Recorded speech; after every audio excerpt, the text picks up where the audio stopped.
예, 한 주간 평안하셨습니까? 네. 우리 예배당에 오신 여러분을 진심으로 환영합니다. 그리고 또 우리 지호, 연호도 환영합니다. 계속 우리 부모님 잘 모시고 오기를 바랍니다. 2023년이 이제 며칠 안 남았죠. 이 한 해를 보낸다라는 그 느낌이 예전에는 그냥 생각 없이 보냈던 것 같은데 요즘은 좀 이렇게 빠르게 지나는 것 같아서 이제 2023년이라는 그 숫자를 말하는 게 뭐 이제 좀 어렵지 않을까라는 생각이 듭니다. 자, 그런데 참 감사한 것은 이렇게 한 해를 마무리할 수 있는 또 그런 시간을 하나님께서 우리에게 주신다라는 거죠. 그래서 지난 한 해를 되돌아보게 가끔 하고 혹시 내가 뭔가 좀 실수했거라든지 부족한 점들이 있었다면 또 다가오는 2024년에는 더 큰 어떤 목표를 갖게끔 하시고요. 그렇죠? 또 실수한 것들을 다시 만회할 수 있는 그런 또 시간들이 주어진다라는 거죠. 근데 분명한 것은 이것이 영원히 계속되지는 않는다라는 거예요. 어느 순간에 분명 그 끝이 오게 될 것이고 우리는 이제 그 끝을 위해서 준비하고 또 기다리는 또 그런 사람이라는 또 그런 신도라는 것을 늘 잊지 마시길 바랍니다. 오늘은 그 제목을 크고 두려운 날이라는 제목으로 좀 말씀을 준비해 보았습니다. 성경 말씀 요한일서 2장 18절에 있는 말씀을 우리 한번 읽어 주시겠습니까? 네, 우리 파란색입니다. 아이들아, 이것이 마지막 때라. 저 그리스도가 이르겠다 함을 너희가 들은 것과 같이 지금도 많은 저 그리스도가 일어났으니 이러므로 우리가 마지막 때인 줄 아노라. 예, 감사합니다. 성경에는 마지막 때라고 이야기를 하고 있죠. 마지막 때. 근데 이 이스라엘 백성들에게 있어서 이 마지막 때라는 이 말은 크고 두려운 날로 설명이 됩니다. 그래서 이 구약의 그 마지막 어떤 뭐 말락이라든지 요에스를 보게 되면 예수님의 어떤 그 오심에 대해서 크고 두려운 날이라는 뜻을 단어를 사용하죠. 근데 이 크고 두려운 날에는 이 단어에는 구문에는 두 가지 다른 뜻을 가지고 있습니다. 첫 번째 크다라는 말은 뭘 의미하는 걸까요? 크다. 이 크다라는 말은 여러분들이 늘 고대하던 예수님의 그 재림의 모습을 연상하시면 됩니다. 늘 기다려왔던 그리고 유대인들이 그들의 그 삶 속에서 메시아가 이런 모습으로 오시겠거니 하는 그런 기대가 있었죠. 로마에서 그들을 구원해낼 그리고 우주의 왕으로서 천군 천사를 다스리는 이 권위와 능력이 있는 그런 왕의 모습. 그 모습으로 오신다라는 뜻을 담고 있습니다. 자, 그러면 두렵다라는 말은 어떤 느낌입니다? 두렵다. 어떤 의미를 가지고 있을까요? 두렵다는 말은 심판의 어떤 느낌이 담겨져 있죠. 왜냐하면 그리스도의 복음이 참 많은 사람들에게 전해졌지만 그 복음에 대하는 사람들의 입장은 다 같지는 않습니다. 이 자리에 오신 여러분들은 이 복음의 어떤 그 능력에 순종해서 내가 하나님께서 허락하신 그 복 안에, 그 시간 안에, 그 장소 안에 있겠다라고 결심했기 때문에 이 자리에 오신 건데요. 모두가 다 그렇지는 않다라는 거예요.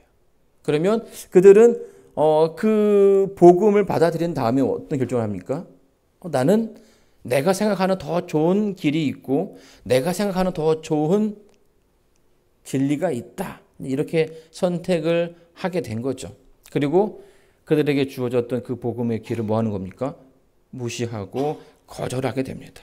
자, 그런데 이 두렵다라는 말은 결국 예수님께서 오시는 그 때에 그들의 그 선택이 잘못되었다라는 것을 뭐 하게 되는 겁니까? 깨닫게 되는 거죠. 내가 지금 여기에다가 투자를 했는데 여기는 망했고 내가 투자하지 않았던 그 무언가에서 일이 벌어진 거죠. 그래서 내가 전혀 기대하지 않았던 그 성경에 나와 있는 메시아가 예수께서 오시는 모습을 그 광경을 바라보면서 그들은 두려운 마음이 든다라는 거예요. 결국에 이 마지막 때가 되면요, 자기의 어떤 그 선택에 대한 결과를 마주하게 됩니다.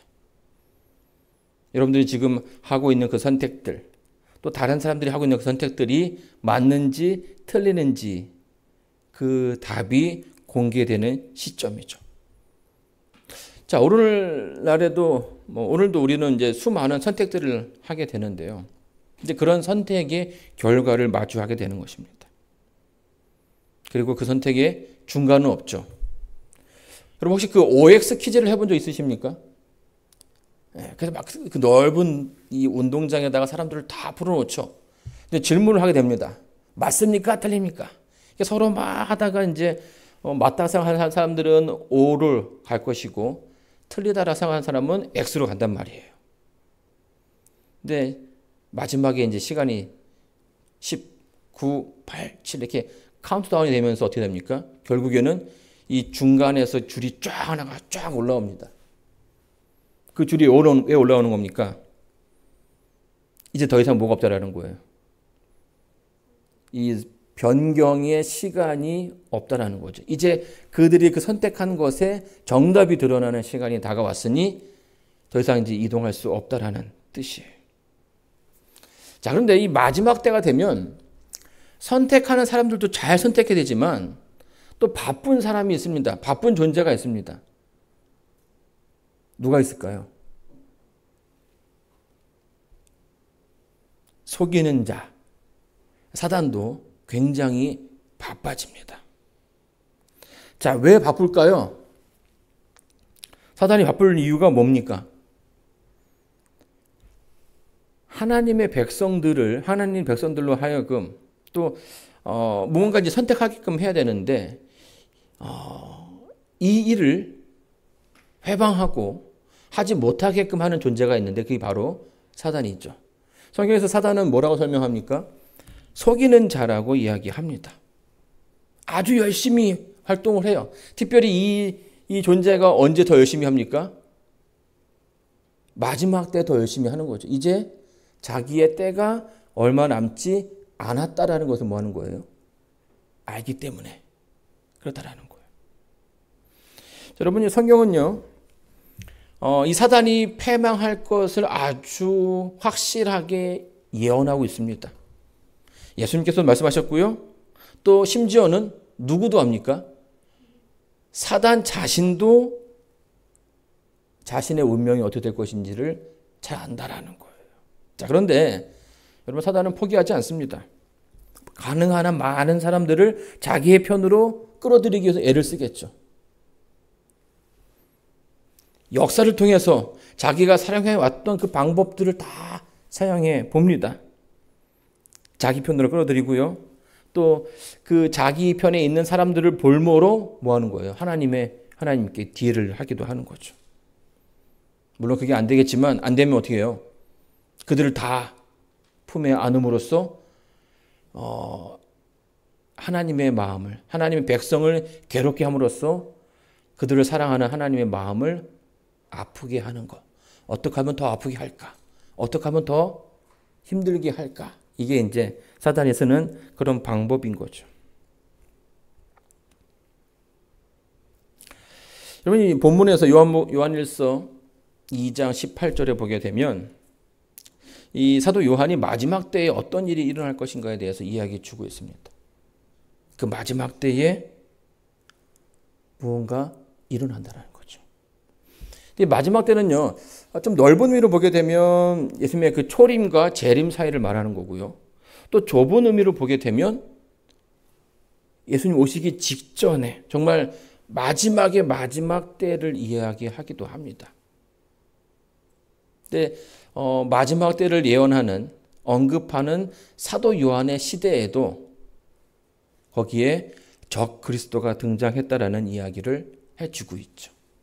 그리고 그 시대에도 그랬지만은 실질적으로 이 마지막 때에도 여전히 그 세력이 존재하고 또 그 세력을 통해서 교회가 어려움을 당할 거라는 얘기를 해주고 있습니다. 그러면 사도시대에 존재했던 그 적그리스도들은 어떤 존재였을까요? 사도시대 때 사도 요한, 사실 이 복음을 전한 이제 예수님의 그 12제자와 사도 바울이 복음을 전하기 위해서 그 자신들의 그 목숨을 다 이제 희생을 하죠. 자기에게 주어진 것들을 다 포기하면서 하나님의 복음을 전하기 위해서 애를 씁니다. 자, 근데 로마에 이 복음을 전한다는 것이 굉장히 쉽지는 않았습니다. 그러니까 그들은 유대인이 아니었기 때문에 성경에 대한 어떤 그 자세한 메시아에 대한 그 이야기를 잘 알지 못했고요. 신에 대해서 이야기를 한들 그들이 이해하는 바는 자신들이 알고 있는 신의 개념으로 이해를 했던 거죠.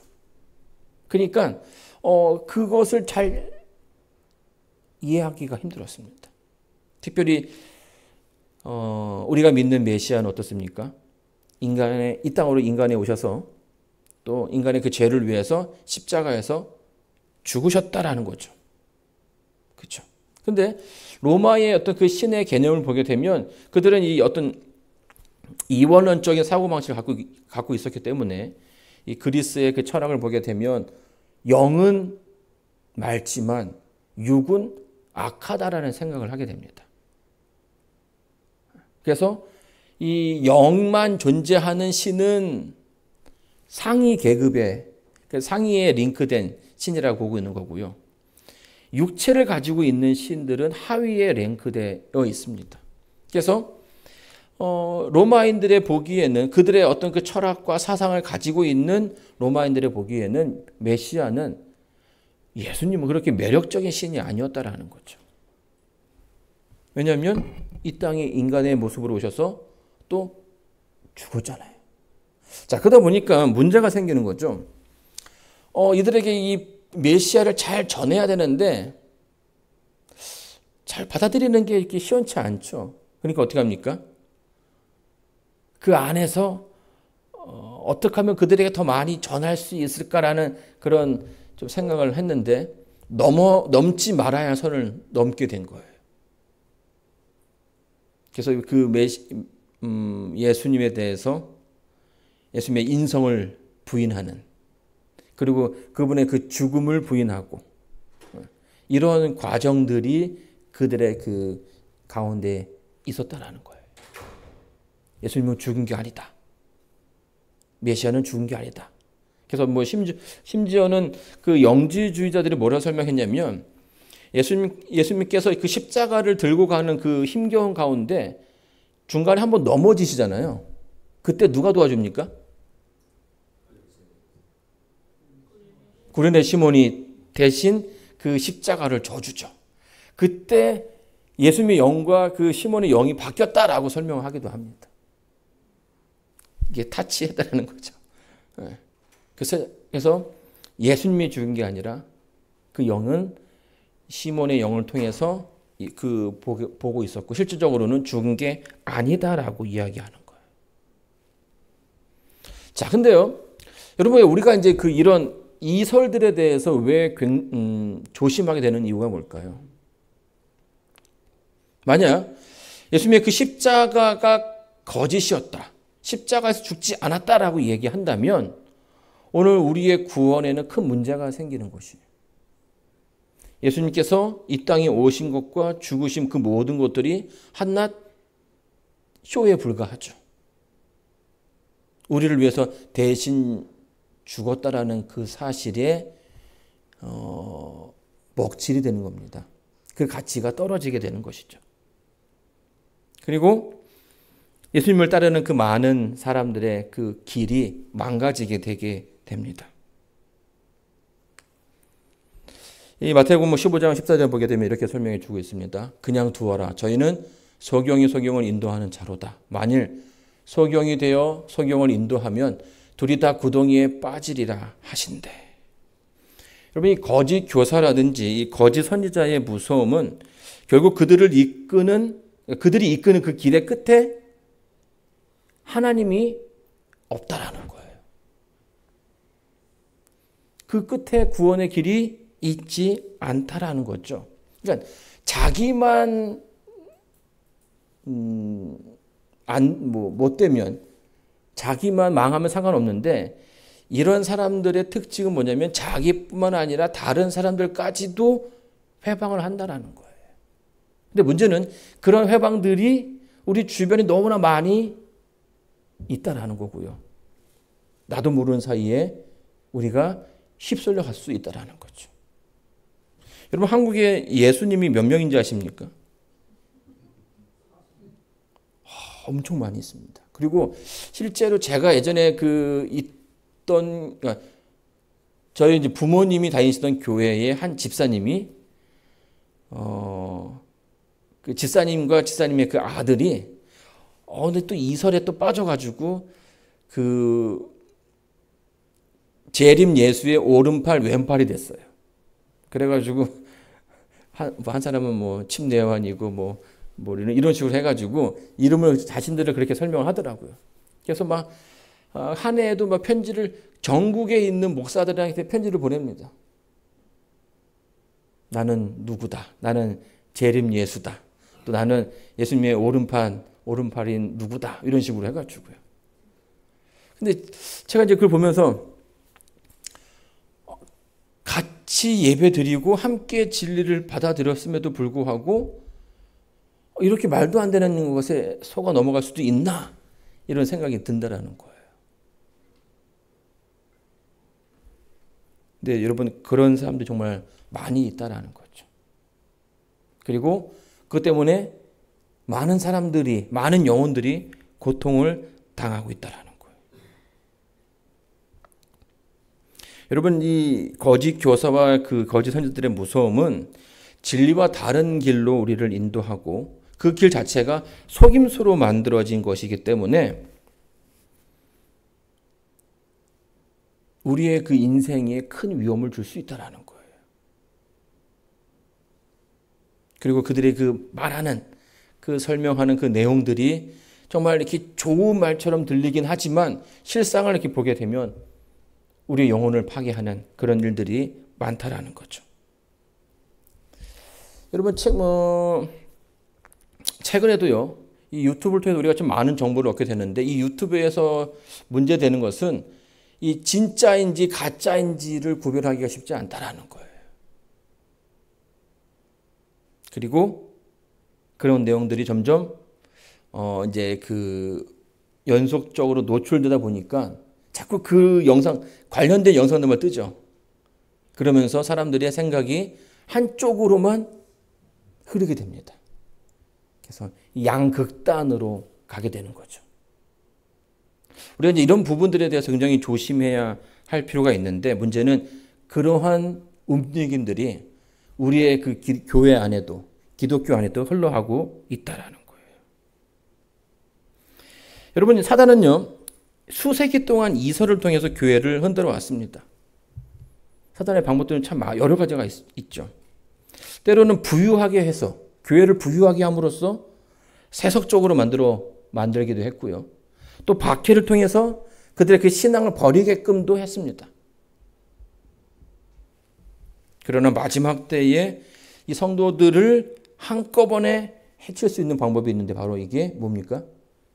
그게 바로 이설이라는 거예요. 이설. 왜냐하면 여러분, 이 재림을 기다린다는 것 자체만으로도요, 이미 모든 어려움들을 다 뭐 했다라는 겁니까? 견뎌왔다라는 거거든요. 그렇죠? 여러분들이 여기 있다라는 것은 인생에 많은 일들이 있었지만 그럼에도 불구하고 하나님을 믿기를 원한다라는 거예요. 여러분들은 이제 웬만한 거 가지고는 흔들리지 않는다는 거죠. 그러나 그런 가운데 우리에게 잘못된 그 말씀을 통해서 우리의 마음을 여전히 흔들 수 있다고 성경은 이야기해 주고 있습니다. 그게 마지막 때의 특징이라는 거죠. 여러분, 이 진리에 대한 우리가 좀 확실한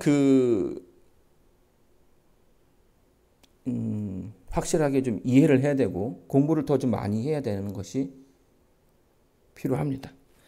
우리 성경 말씀 고린도후서 11장에 있는 말씀 한번 읽어주시겠습니까? 그런 사람들은 거짓 사도요 속이는 일꾼이니 자기를 그리스도의 사도로 가장하는 자들이니라. 이것은 이상한 일이 아니니라.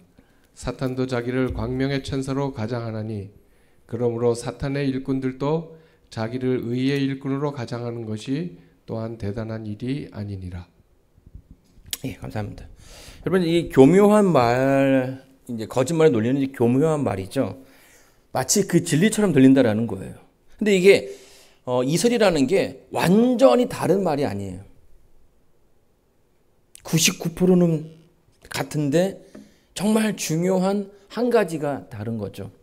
그리고 그 한 가지 때문에 우리는 영생을 잃어버릴 수도 있다라는 거예요. 이게 뭐 이제 예수님을 직접적으로 거절하는 것도 아니고요. 단지 우리가 좀 더 나를 위해 살게끔, 내가 좀 더 다른 사람도 나를 높이게끔 하는 이제 그런 어떤 모습들이 우리의 모습에서 있게끔 하고요. 또 성경의 말씀이 그러니까 그들에게 이용되는 그런 말씀들이 우리로 하여금 본질을 보지 못하게 만든다라는 겁니다. 그래서 점점 이 시간이 흘러갈수록 이 진리에 대한 가치가 어떻게 되냐면 떨어지게 되는 거죠. 여러분, 이미 이 교단이 아니라 이 기독교회에는 무엇이 진리인지 참 많이 고민하는 사람들이 생기고 있습니다. 우리가 이제 안식일을 참 가치 있게 여기는데요. 안식일이 무슨 가치가 있냐라고 생각하는 사람들이 참 많이 있습니다. 그렇죠? 그냥 일주일 중에 하루 아니면 그냥 좀 모두가 다 함께 드릴 수 있는 그런 날을 예배 드리면 어떠냐 이렇게 얘기하는 거예요. 재림이 무슨 말이냐? 그렇죠? 지금 시대가 이렇게 발전하고 좀 달나라에 가고 화성에 가고 하는 이 시대에 예수님께서 오신다라는 것은 우리가 지금 믿을 수가 없다라는 거예요. 또 어떤 사람들은 우리가 죽으면 다 그냥 바로 우리 영혼이 하늘에 간다라고 이야기하는 사람들도 많이 있죠. 이 교회 안에서도 이 죽음에 대해서, 이 죽음의 상태에 대해서 참 많은 이견들이 있습니다. 그리고 우리가 쓰는 그 말 가운데서도 굉장히 어떤 그런 차이들을 좀 보여주고 있고요. 여러분, 조사심판 어떻습니까? 조사심판. 십자가에서 예수님께서 우리를 모두를 다 구원해 주셨는데 우리를 다시 재판하신다? 이거에 대해서 쉽게 받아들이지 못하는 이들이 너무나 많다라는 것입니다. 십자가에서 다 끝났는데 왜 다시 조사가 필요하냐, 심판이 필요하냐라고 이야기하는 거죠. 자, 근데요, 이런 문제들에 대해서 우리가 이제 성서적인 어떤 그런 근거들을 제시하면요, 한때는요, 그런 것들이 좀 이렇게 잘 먹혀 들어갔어요. 성경에 그런 말이 있네요. 그럼 우리가 그동안 배웠던 것은 뭡니까? 우리가 잘못 배웠군요. 라고 얘기를 하는 이들이 있었다라는 거예요. 자, 그런데 시대가 2000년을 넘어가면서 시대가 좀 분위기가 많이 바뀝니다. 그리고 성경을 바라보는 그들의 시선이 취할 건 취하고 버릴 건 버려야 된다라는 그런 모습으로 가는 거죠. 특별히 여러분 이제 그 안식일 문제 같은 경우에는 저희 교단은 성경에 나와 있는 대로 말씀을 지키기 위해서 노력을 합니다. 근데 아시는 것처럼 천주교 같은 경우에는 안식일이 토요일이 맞다라고 이야기를 합니다. 거기에 대해서는 이견이 없어요. 근데 뭐라고 설명합니까? 교회의 권위로, 교황의 권위로 전통에 의해서 이 안식일의 신성성을 토요일에서 일요일로 바꿨다라고 얘기하는 거예요. 자, 여기 보게 되면 뭐가 없습니까? 성경의 말씀보다 교회의 권위가 더 앞서는 모습을 보게 되는 거죠. 그동안 그들이 계속해서 뭐 했다라는 거예요. 그렇게 가르쳐 왔고 그렇게 배워 왔기 때문에 성경의 말씀과 비교했음에도 불구하고 그들이 그것을 따르지 못합니다. 이게 요한일서에서 말하는 마지막 때의 모습입니다. 요한일서 2장 19절 말씀 한번 읽어주시겠습니까? 우리에게서 저희가 나갔으나 우리에게 속하지 아니하였나니 만일 우리에게 속하였다면 우리가 함께 거하였으려니와 저희가 나간 것은 다 우리에게 속하지 아니함을 나타내려 함이니라. 예, 감사합니다. 최근 재림교회, 한국 재림교회는 참 어려운 일들이 많이 있었습니다. 그 중에 하나는 함께 교회 안에서 복음을 나눴던 사람들이 이 교회를 떠나갔다라는 거예요. 근데 그냥 떠나간 것이 아니라 남아있는 성도들에게 참 많은 상처를 주고 떠나갔죠. 저희 있던 그 서중안에서도 목회자 2명이 목회를 그만두고 이제 이렇게 일요일교회로 전향을 했습니다. 그런데 이제 그 가운데 또 뭐 인터뷰도 하고 또 어떤 집회도 해가지고 굉장히 좀 어려웠던 그런 시기가 좀 있었죠. 뭐 이제 그 상처 때문에 여전히 뭐 내용을 갖고 있습니다. 그런데 그런 일련의 사건들이 우리의 마음을 더욱더 아프게 했던 것은 뭐냐면 그들이 우리와 뭐 했던 분들이에요? 함께 했던 분들이라는 거죠. 우리를 너무나 잘 알고 우리가 사랑했고 우리가 존경했고 우리의 형제, 자매이고 우리의 든든한 우군이라고 생각했던 그들이 이 교회를 떠났다라는 거예요. 제가 어릴 적에 이제 그런 얘기를 많이 들었어요. 마지막 때가 되면 큰 별들이 떨어지게 될 거다. 근데 저는 이제 그 사실에 대해서 그게 가능할까라는 생각을 좀 해보게 되었는데 실제로 우리의 그 신앙, 우리 어떤 그 인생을 좀 보게 되면 그런 일들이 점점 좀 많아지고 있다는 거죠.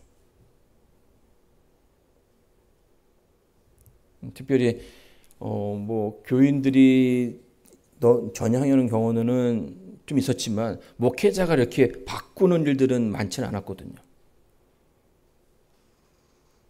지금도 이제 그 문제 때문에 오히려 지금 이제 저희 교단이 좀 어려움을 겪는 그런 일들이 있는데 이 그런 모습들 자체가 뭐냐면 이 마지막 때 우리의 그 신앙이 어떻게 흘러가고 있는지, 이 시대가 어떻게 흘러가고 있는지를 보여주고 있는 단편적인 모습이라는 겁니다. 우리도 마지막을 준비하지만 사단도 자기의 그 마지막 때를 위해서 열심히 준비하고 있다는 거죠. 계시록 12장 7절에 보게 되면 용이 여자에게 분노하여 돌아가서 그 여자의 남은 자손 곧 하나님의 계명을 지키며 예수의 증거를 가진 자들과 더불어 싸우려고 바다 모래 위에 섰더라. 이렇게 설명해 주고 있습니다. 마지막 전쟁을 위해서 준비한다라는 거예요. 그 마지막을 위해서 얼마나 열심히 준비할까요? 6.25 전쟁 가운데 마지막 전투에서 한국군이 크게 패배를 하게 됩니다. 근데 그 전투가 뭐냐면 금성 돌출부 전투예요. 파주 위쪽인데요. 이 전쟁, 휴전을 하기 직전에 여기 보게 되면 이 빨간색으로 칠해진 그 부분이 이 금성이라는 그 지역인데 파주에서 군단이 하나의 지역인 거죠. 서울의 한 3분의 1 정도 되는 지역이라고 이야기를 합니다. 3분의 1은 너무 한 200평 정도 되는 200평방 킬로미터. 근데 이 지역이 굉장히 중요한 지역이었어요. 왜냐하면 다른 지역보다 이렇게 보통 휴전선이 이렇게 선으로 가고 있지 않습니까? 근데 이 부분은 약간 튀어나왔죠. 그래서 여기를 딱 지고 있으면 다른 지역을 이렇게 관찰하기나 어떤 저거 하기가 쉬우니까 휴전을 하기 직전에 2년 동안 여기를 공격하기 위해서 이 북한과 중국군이 엄청나게 노력을 합니다. 근데 이 땅을 불과 휴전을 남겨두고 일주일 전에 잃어버리게 돼요. 뭐 이때 엄청난 사상자가 납니다. 이게 중국도 엄청나게 계속 이게 인해전술로 계속 군사를 보냈고 우리도 열심히 했지만 일주일을 남겨놓고 그 땅을 잃어버리게 된 거죠. 결국 여기는 이제는 영원히 그러니까 이 통일되기 이전까지는 가볼 수 없는 그런 땅이 된 거예요. 자, 여러분 성경에도 이런 장면들이 많이 있습니다. 그 마지막 순간을 잘 지키지 못해서 실패했던 가나안의 그 입성을 앞두고요. 이 이스라엘 백성이 모압을 지나가게 됩니다. 그렇죠? 근데 이제 모압 왕 발락이 두려워가지고 그 이방의 선지자였던 발람에게 이 백성을 저주하게끔 해달라고 얘기를 하죠. 하나님께서 분명하게 말씀해 주셨어요. 안 된다. 그래서 이제 그 명령을 듣지 못하죠. 그러니까 그들의 그 뜻을 펼치지 못합니다. 여러 번 얘기합니다. 금은부화를 가져가서 가득 가져가가지고 또 이렇게 해주면 너에게 정말 평생 먹고 살 수 있는 그런 노후를 보장해 주겠다는 그런 약속을 해주지만 하나님께서 금하기 때문에 그것이 되지 않았어요. 자, 그런데 이 다급해진 발람이 어떻게 하나님의 뜻으로는 되지 않기 때문에 이 백성을 다른 방법으로 유혹을 하게 됩니다. 그래서 모압에 있는 여인들을 풀어가지고 이스라엘 백성들이 성적으로 이 음행을 범하게 되죠. 그래서 그 가운데 그 무리 가운데 연병으로 죽은 자가 24,000명이에요. 이 약속의 땅 그 바로 앞에서 그들이 모든 것들을 다 그동안 잘 따라왔는데 그 마지막 순간에 뭐 한 겁니까? 그 마지막을 놓치는 바람에 이스라엘 백성들은 그 가나안 앞에 두고 자신의 그 동포와 이웃과 식구를 잃어버리는 아주 슬픈 광경들을 경험하게 된 것이죠. 여러분 이러한 일들이 우리 그 주변에도 일어날 수 있다는 거예요. 왜냐하면 지금 우리가 살고 있는 이 시대가 그냥 평범한 시대가 아니라 예수님의 그 계획한 그 시간의 끝을 향해 다가가고 있기 때문이죠. 자, 이 가운데 이 사단은 크게 분을 내어서 자기의 화를 표출한다고 이야기합니다. 얼마 남지 않았기 때문에 할 수 있는 모든 방법들을 다 동원한다라는 거죠. 우리 예언의 신에 있는 부분을 한번 좀 읽어주시겠습니까? 저희에게 당한 이런 일이 거울이 되고 또한 말세를 만난 우리의 경계로 기록하였느니라. 그런즉 선줄로 생각하는 자는 넘어질까 조심하고 사단은 인간의 마음을 다룰 수 있는 요소를 잘 알고 있다. 사단은 수천 년 동안 악마와 같이 맹렬하게 연구하였으므로 각 사람들의 당하기 가장 쉬운 점들을 알고 있다. 사단은 여러 세대를 통하여 바알 부올에서 그처럼 성공을 거둔 동일한 유혹으로 이스라엘 중에 가장 강한 자들과 귀인들을 파멸시켰다. 네, 감사합니다. 여기 보게 되면 그들 그 유혹이 정말 그 이스라엘의 강한 사람들, 귀인들을 파멸시켰다라고 이야기합니다. 그리고 여러분 이런 일들이 마지막 시대에도 일어나게 있다라는 거예요.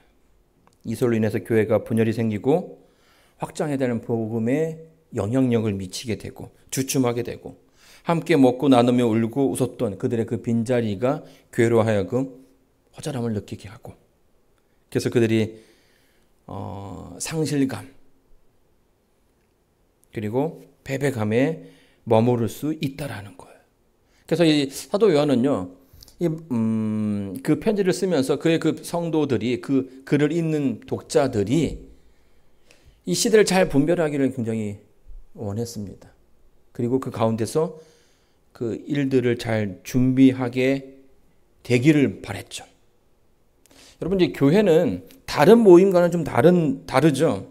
다른 데는 뭐 취미라든지 어떤 그 즐거움을 나누는 그런 모임이 될 수 있지만 이 교회는 하나님 말씀을 배우는 그런 장소입니다. 진리가 전해지고 우리가 어떻게 살아야 되는지 또 하나님의 그 뜻을 배우는 그런 장소이죠. 그래서 다른 모임보다는 굉장히 중요한 그런 자리입니다. 우리의 역할들이 굉장히 중요하다라는 거예요. 요한일서 2장 20절에 보게 되면 이렇게 설명합니다. 너희는 거룩하신 자에게서 기름을 부음을 받고 모든 것을 아느니라. 내가 너희에게 쓴 것은 너희가 진리를 알지 못함을 인함이 아니라 너희가 알물 인함이요 또 모든 거짓은 진리에서 나지 않음을 인함이라. 거짓말하는 자는 누구뇨? 예수께서 그리스도이심을 부인하는 자가 아니뇨? 아버지와 아들을 부인하는 그가 저 그리스도니 아들을 부인하는 자에게 또한 아버지가 없으되 아들을 시하는 자에게는 아버지도 있느니라. 당시에 그 영지주의자들은요, 어떤 그 의식을 통해서 그 의식을 행한 사람들이 어떤 능력을 받는다라고 이야기를 합니다. 그리고 그것을 통해서 권위가 세워진다라고 얘기하는 거죠. 아마 뭐 성령을 받는다라는 어떤 그 의식을 통해서 그것을 받는 자와 받지 않은 사람들을 이렇게 구별했던 것 같아요. 근데 이제 그런 특권 의식이 교회를 이렇게 좀 분리되게끔 하는 또 분열되게끔 하는 그런 요인들이 되어 왔다라는 거예요. 스스로는 그것을 받은 사람은 내가 더 가치 있다라고 여기는 것이고요. 받지 못한 사람은 그것이 이렇게 부족하다라고 얘기하는 거고. 또 이제 그렇게 두 부류가 만났을 때에 어떤 그 긴장감이 생길 수도 있는 거죠. 근데 이런 특권 의식들이 이 마지막 때에도 있을 수 있다라는 거예요. 그리고 잘못된 어떤 그런 그 진리를 가지고 그것을 어떤 계급을 매기는 매개로 이용하기도 한다라는 거죠. 예를 들면요, 이 신천지의 그 이만희가요, 처음에는 재림의 날짜를 2번이나 이야기를 합니다. 이 2번 다 틀렸죠. 그러니까 나중에는 14만 4천에 대한 이야기를 하는 거예요. 아직 우리가 14만 4천이 다 채워지지 않았기 때문에 예수께서 오시지 않는 거다. 그러면서 그들이 이 14만 4천을 모으기 위해서 아주 애를 씁니다. 그런데 이제 한 10만쯤 넘어가니까 이제 좀만 더 넘어가면 14만이 되는 거 아닙니까? 그러면서 갑자기 그들이 그 말이 또 바뀌어요. 분명히 넘어갈 게 분명하니까. 이 14만 4천은 아주 열정적인 사람들이다라고 말을 바꾸죠. 충성하는, 교회에 충성하고 교단에 충성하고 이만희한테 충성하는 사람이 14만 4천이다. 그러면서 각 그 지부라고 해야 되나요? 다른 그 지역에 있는 사람들끼리 경쟁하기 시작하는 거예요. 그러면서 어떤 그 과열이 일어나게 되었고 이것이 그런 과열 가운데 한국 기독교가 또 한국 사회가 큰 어려움을 당하게 됩니다. 심지어는 어떤 일이 있었냐면 제가 알고 있는 그 교회의 장로님의 딸이 뭐 이렇게 대학교 다니다가 신천지에 이제 들어간 거죠. 아주 열심히 배웠나 봐요. 근데 이제 장로님이 그 신천지와의 어떤 그 접촉한 것을 발견한 다음에 문을 잠궜습니다. 나가지 마라.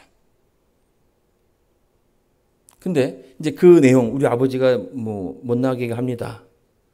이렇게 이제 얘기를 한 거죠. 그러니까 이제 그 신천지에서 그 핸드폰으로 나왔던 그 답이 뭐냐면 창문으로 뛰어내리라고, 집을 나오라는 거예요. 근데 그 집이 3층이었어요.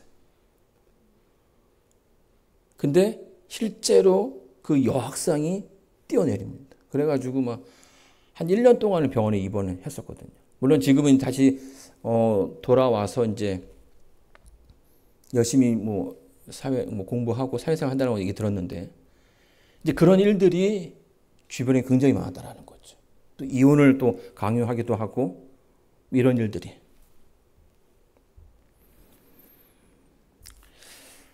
진리가 있음에도 불구하고 많은 사람들이 그 진리를 떠나고 이설 가운데 있다라는 거예요.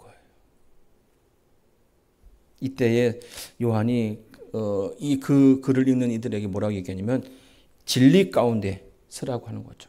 하나님 안에 있어라. 그런 얘기를 많이 합니다.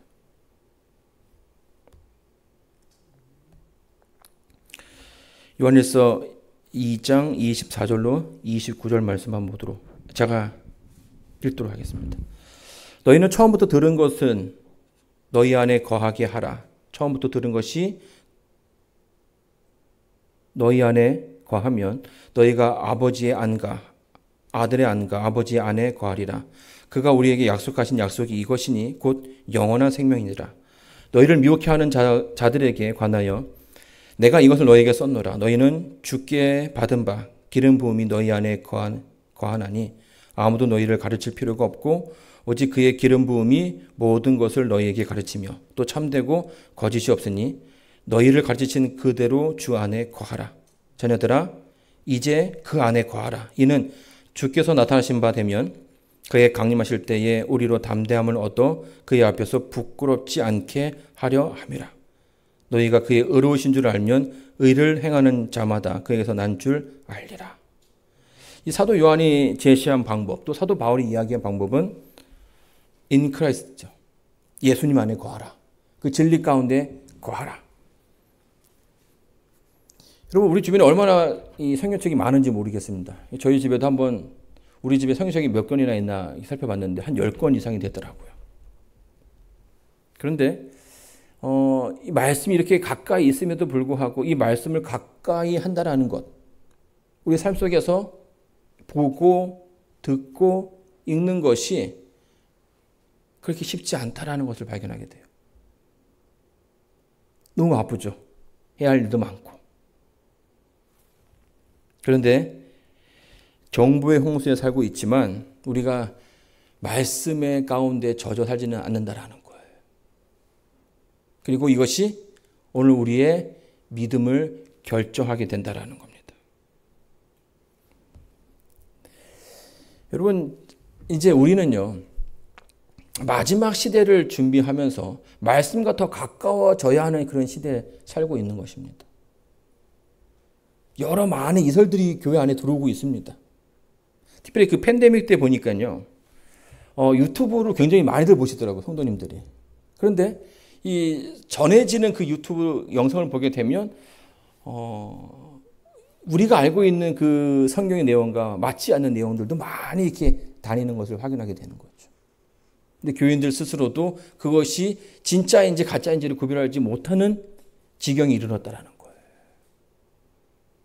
이런 가운데서 우리가 무엇을 해야 되겠습니까? 말씀을 더 연구를 해야 된다라는 거예요. 진리가 무엇인지 확실하게 더 알아야 된다라는 거죠. 우리 장로님들, 지사님들, 성도님들, 저희 재림교회가 그 한국에 그 전해질 때에는 참 유명했죠. 이 안식일 교인들은 굉장히 똑똑하다라고 얘기를 했다고 합니다. 왜냐하면 성경을 너무 잘 알아가지고 이 성경을 대고선 얘기하면 다시 이렇게 안식일 교회로 들어오지 않을 사람들이 없었다라는 거예요. 그래서 너무나 많은 사람들이 일요일 교인들이 안식일 교회로 넘어오니까 그 일요일 교회 교회 연합에서 이제 저거를 했죠. 회의를 해가지고 우리가 이제 그 안식일 교인들이랑은 얘기도 하지 못하게끔 하자라고 얘기를 합니다. 그냥 목회자는 뿐만 아니라 장로님, 집사님, 그냥 성도라도 그들과 말도 하지 말라. 왜냐면 말만 하더라도, 공부만 하더라도 다 넘어가니까요. 근데 이제 한 100여 년의 시간이 지난 다음에 그런 말들이 오늘 이 시대에도 유효하냐라고 했을 때에 여러분 어떻습니까? 그 시대의 그런 어떤 열정들이 우리의 그 시대에 있지는 않다라는 거예요. 대한민국의 육군의 수가 52만입니다. 그리고 그 가운데 간부는 전체의 13%인 7만이에요. 자, 우리와 같은 바다를 가지고 있는 일본의 군인 수는 일본은요, 간부의 숫자가 전체 군인의 60%예요. 절반 이상이 뭡니까? 간부죠. 근데 이 병과 간부는 차이가 있습니다. 이 간부는 적어도 한 3년, 4년을 공부를 해야 됩니다.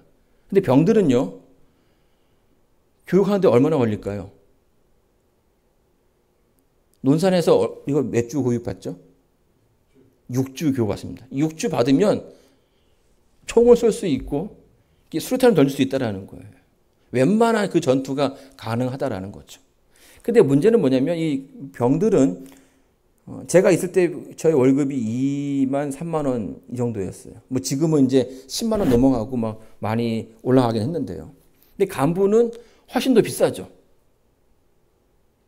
그러니까 간부가 많다라는 것은 그만큼 지출되는 양이 많다라는 거예요.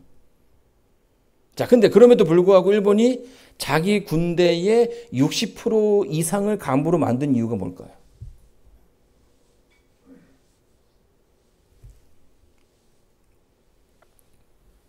자, 프랑스 간부를 만든 이유는 그들이 뭘 준비하고 있냐면 언젠가는 일어날 수 있는 전쟁을 준비하고 있다라는 거예요. 자, 이 말은 뭐 이제 우리랑 싸우려고 한다는 게 아니라 일본이 미국과의 세계 2차 대전 가운데 패망하죠. 미국의 그 핵포탄이 그의 그 나라에 떨어지면서 전쟁에서 지게 됩니다. 그러면서 이제 미국의 많은 간섭을 받게 되는데 그 간섭 가운데 하나는 뭐냐면 그들이 가질 수 있는 군대의 숫자가 정해져 있다는 거예요. 많지 않다라는 거예요. 한 25만, 30만. 자, 그러면 25만, 30만이면 우리랑 싸워서도 그 숫자적으로는 상대가 안 된다라는 거예요. 그렇죠? 근데 왜 간부 수를 그렇게 많이 했느냐? 그거는 전쟁이 되면 그 60%의 그 장교들은 더 큰 군대를 지휘할 수 있는 능력을 가지고 있기 때문이에요. 병사들은 모집하는 게 더 쉽죠.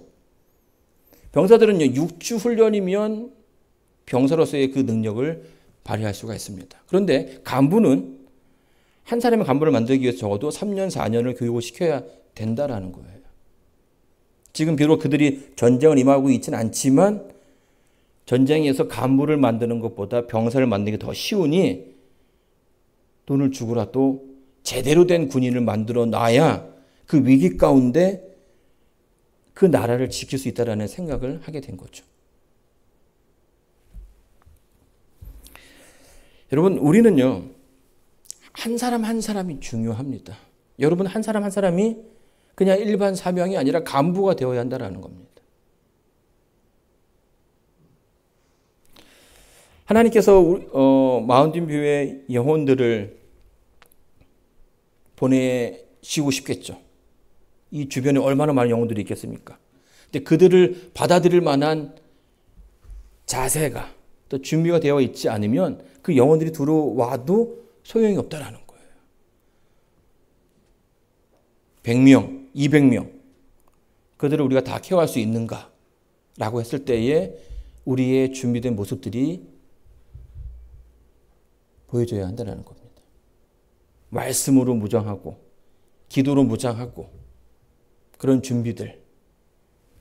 마지막 때에 사도 요한은 그런 가운데서도 교회가 어려울 거라고 이야기하고 있지만 그 글을 읽는 성도들에게 내가 너희를 걱정하지 않는다라고 얘기합니다. 왜냐하면 그 모든 것들을 하나님께서 우리에게 주실 것이기 때문이죠.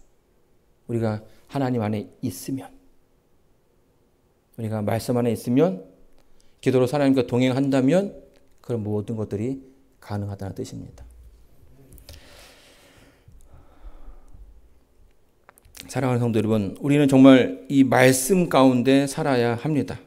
우리 하나님의 말씀이 우리의 마음에 살아있어야 되고 하나님의 생각이 우리의 생각이 되어야 되고 또 매일 성령과 동행하면서 우리가 준비되어야 한다는 거예요. 마지막 때를 준비하는 주의 군사로서 어떤 흔들림에도 패배하지 않는, 어떤 정쟁에도 지지 않는 그런 충실한 저 주의 군사가 되기를 바라면서 오늘 말씀을 마치겠습니다.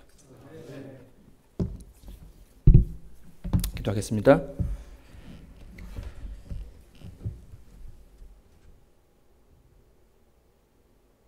일곱 교회를 거니시는 아버지 하나님, 그 역사의 매 순간순간마다 교회를 기억하시고 교회를 도우신 것처럼 이 마지막 시대를 살고 있는 우리 성도님들을 기억하고 돌봐 주시옵소서. 세상에 마지막이 다가올수록 사단은 저희들을 넘어뜨리기 위해서 애를 쓰고 있습니다. 그런 가운데 저희들 깨워주시고 다시 말씀 가운데 돌아갈 수 있도록 인도하여 주시옵소서. 준비되게 하시고